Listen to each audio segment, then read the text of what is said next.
That was brilliant, Dave. Thanks for making it really hard for me to follow you. Fantastic, well done.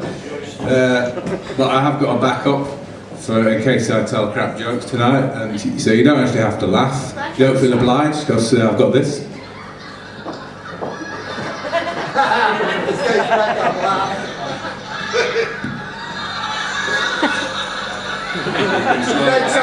It's working. That joke.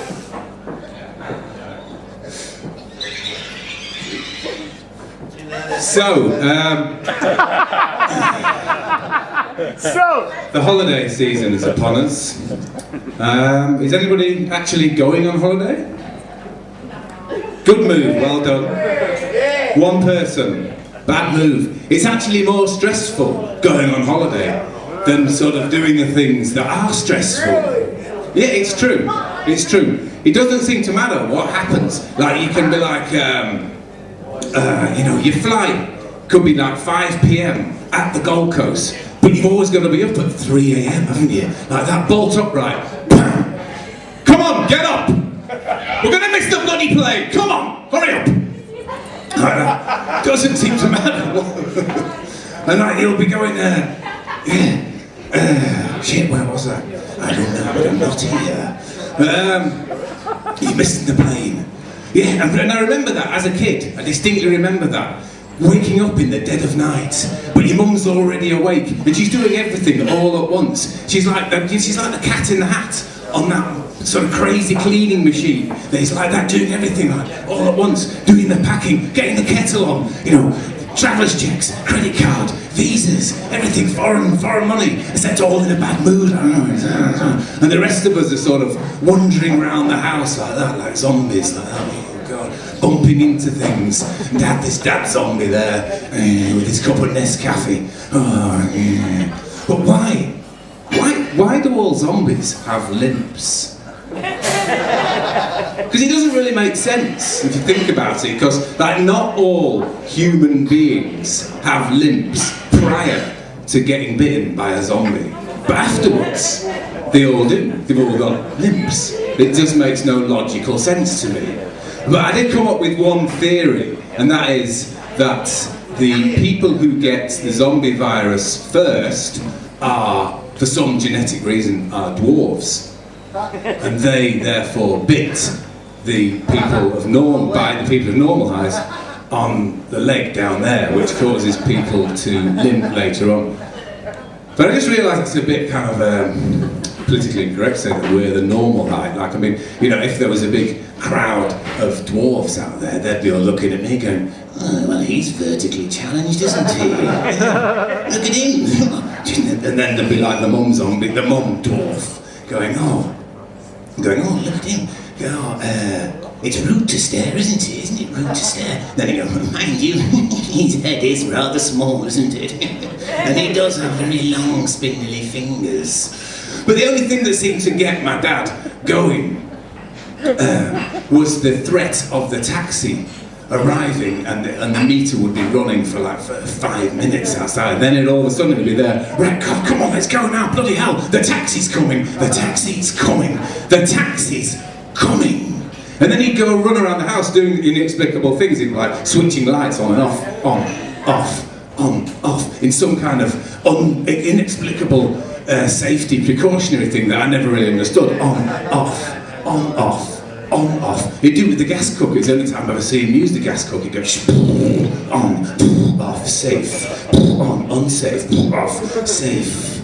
And then we'd all pile into the taxi, and my mum would be sat in the front seat and we'd steaming up the windows, and the taxi driver would be like, you know, he'd have to switch the fan on, and it'd be belting out. And my mum, for some reason, always had really bad morning breath. And she'd be like sat talking to the taxi driver about this and that. I don't know, Rudy, what's the most common thing that people talk to you about when you get in a taxi? I know. I know. And well, tell me. Scary stuff. Oh, okay. Well, all right. Yeah. Let's pretend Rudy's our taxi driver, and so Rudy's sat there. My mum's going, "Well, Rudy, where are you from, Rudy?" And the force of a voice pushes forward the air, and then it lands into the blasts of the fan, and it goes, and then it showers us all at the back in like a kind of bad breath bomb. And we're all in the back going, no, stop talking, Mum. I will not stop talking. I will not. Rudy, Croatia. How interesting. Rudy.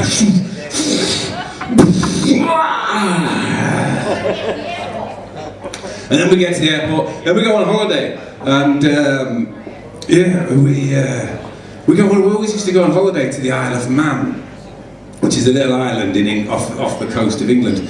And it always made me think that it's the opposite of where you buy sanitary pads in Woolworths, which is the Isle of Woman. And but I think we need to take this back, fellas. I think, we ought to have an Isle of Man. I should be able to comfortably walk in to Woolworths or IJ and go, excuse me, mate, I need some dirty, greasy fucking shockers for my 35-ton Mack truck. Certainly, sir, straight down there, the Isle of Man. Or you could walk in and go, fucking hell, I'm stinking, mate, I'm stinking too good.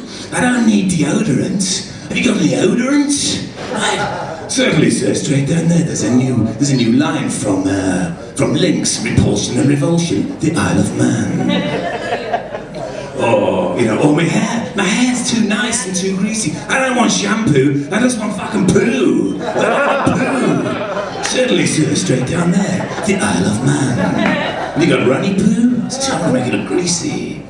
But yeah, it was on holiday that I realised that all parents cannot dance, and they need to do some serious dance lessons in order to pass on to some moves to their children, because generations upon generations upon generations of children, white children, cannot dance, and that's how it is in this country and in this world.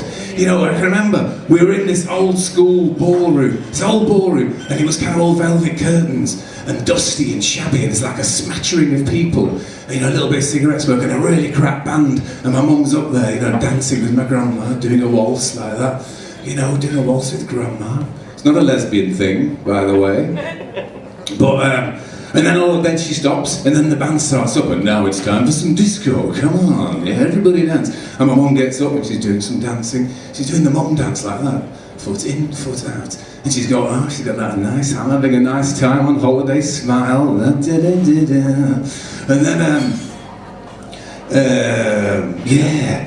But I just then wonder what the mums were like, across the ocean in mid-70s Harlem. Imagine how much more funky they'd be. They'd be like, get down on it, yeah, get down on it.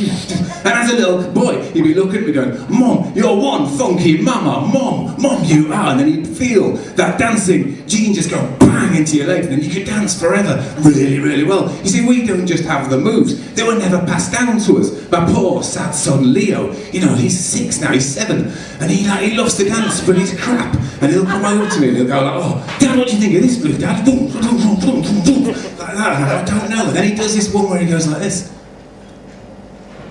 And that's the dance move. That's it. And I go, sorry son, I don't know. I'm just not qualified to say. Can't dance. You see, we learned to dance at my friend's bar mitzvah. And he was like, it's simple. What you do is you just do this, foot in, foot out, foot in, foot out. And it stuck with me all through my life. And it's like sort of dancing within your comfort zone, and you daren't break out of it. Occasionally you see people do break out of the comfort zone in the mum dance, but they just go berserk. They go from 0 to 6, they go, oof, and they just do any move they want. Yeah, this is brilliant, I can dance, whatever, ooh, yeah, dancing, fantastic. But they're still crap dancers. You don't it stuck with me all through my heavy metal period. I remember going to see Motorhead live during the Ace of Spades tour, and Lemmy said, if you want to gamble, I'll show you how to live. You win some, lose some, it's all the same to me. All my mates are flicking the hair, I'm flicking the poo from the Isle of Man, and I'm stood there doing the fucking numbers like that. You win some, you lose some, it's all the same to me. And then even I remember through the E period, everyone's doing really creative dancing, everything's really super creative, all hands everywhere like that. Oh yeah, dancing, fantastic. They do like frame the face, Fring their face. Well, skyscrapers, Leaning Tower of Pisa. And I was stuck there doing the fucking mum dance. Doing the fucking foot in, foot out, foot in. I'm thinking to myself, who taught their mothers how to fucking dance? Was it the fucking prodigy? Thanks very much.